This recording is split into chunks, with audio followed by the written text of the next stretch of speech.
Hey guys, remember to always be forward looking with the stock market. If you want to have an edge on the competition, especially if you're a short term trader, you need to know what data is coming out that week and the week after. And you also need to know the earnings reports. And you have to have a plan going into each week. You can't just wing it or else you'll end up getting burned. So, for example, this week we have Netflix earnings on Tuesday.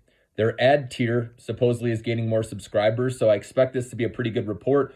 But the stock has run up into this report. So again, if they miss on anything, the stock will probably fall temporarily. But again, I believe Netflix with their pricing power will be a good long-term hold, okay? So, but again, that's going to affect other, right, stocks in that industry like Roku, like Disney, for example. So you can look at those.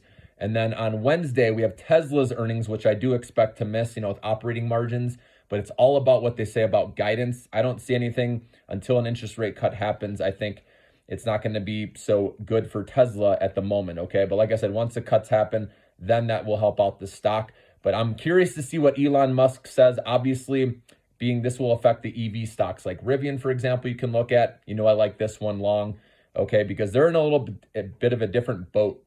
Rivian is working off of low production and delivery numbers. So if they can keep beating that, for them, it's not so much about profitability yet. As long as they keep narrowing their losses and beating on production and delivery targets, then I think this stock can do well long term. But don't get me wrong, it's going to take until interest rate cuts for the stock to really break out. Okay, so it could be trading slightly sideways. Right now we're down. But again, these are just good dollar cost averaging or accumulating shares at these prices until interest rate cuts happen. Okay, you got to be patient.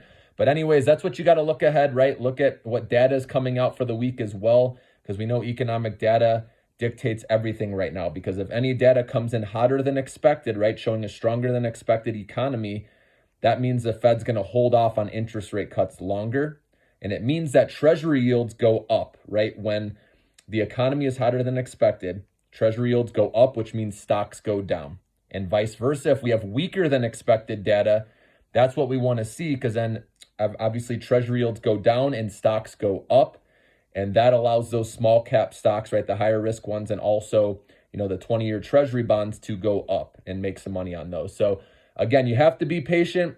Some investors will get, impatient and sell these stocks waiting for the interest rate cut. But if you can hold on and just keep dollar cost averaging until this happens, I'm telling you, you're going to have a nice cost basis when it starts to go up the second half of this year.